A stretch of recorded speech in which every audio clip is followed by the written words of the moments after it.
Iraqi President Saddam Hussein may never be captured by America. If he hadn't liked this Iraqi dish called miskope. For a total of 32 weeks, the U.S. Army searched diligently by all possible means, yet there was no news about Iraqi former President Saddam Hussein. Not only was the U.S. military working day and night on this mission, but the U.S. Special Forces, CIA, Defense Intelligence Agency, the National Security Agency and the FBI also had a significant role. Thousands of people from these institutions were searching for only one person. What threat did Saddam Hussein pose to America from this person, and finally, how did they find Saddam Hussein 6 feet underground inside a hidden cave? How they found him inside a hidden cave 6 feet underground. Welcome once again in Zine TV's videos. Viewers, this story begins after the 9/11 attacks in America, when Al-Qaeda attacked New York and Washington, D.C. The anger of America over this incident was witnessed by the entire world. At that time, American President George Bush decided that whoever supports terrorism will be targeted. Undoubtedly, Saddam Hussein, who was then the dictator of Iraq, was not directly involved in 9/11. But America believed that Saddam Hussein was indirectly supporting various terrorist groups. But this accusation was not enough to directly attack Iraq. It was confirmed that the U.S. wanted to end Saddam Hussein's hold in Iraq, who had been governing there in various roles for the past 24 years, so the U.S. needed a solid reason to overthrow Saddam Hussein's government in Iraq. To overthrow the government and to attack there, the U.S. needed a solid reason, for which America began to claim that Saddam Hussein was hiding weapons of mass destruction in Iraq, namely nuclear weapons. Based on this assertion, during March of 2003, the United States attacked Iraq.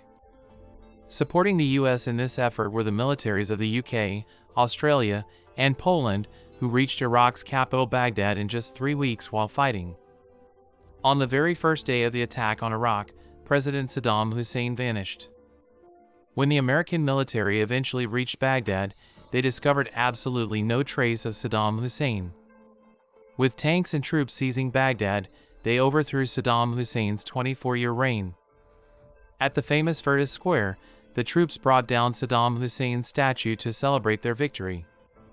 Saddam Hussein's statue had fallen, but finding and capturing the real Saddam Hussein might not be so easy.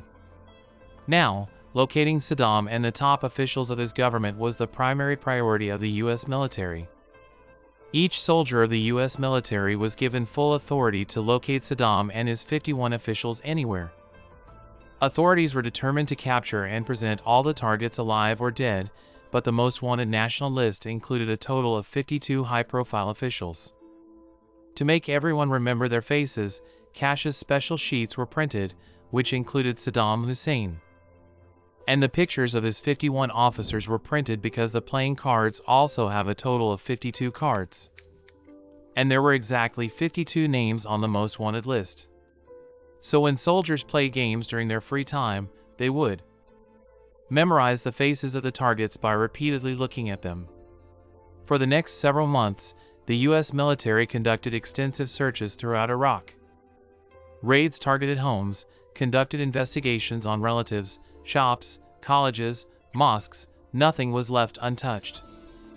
It was known that Saddam was in Iraq, but where exactly? This process continued for many months.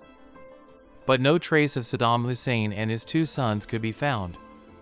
After that, the U.S. announced that whoever provides any information about Saddam Hussein or his sons will be awarded $55 million. $15 million each for his sons, and a $25 million reward was set for Saddam Hussein. In Iraq, many people were against Saddam Hussein themselves, and for this reason, the U.S. believed that, driven by greed for money, some information would surely be obtained. And that's exactly what happened. A person went to a U.S. military base and said that Saddam Hussein's 2 sons, Uday and Qusay, are present in my home. At first, no one believed it, but when the U.S. military arrived at that house,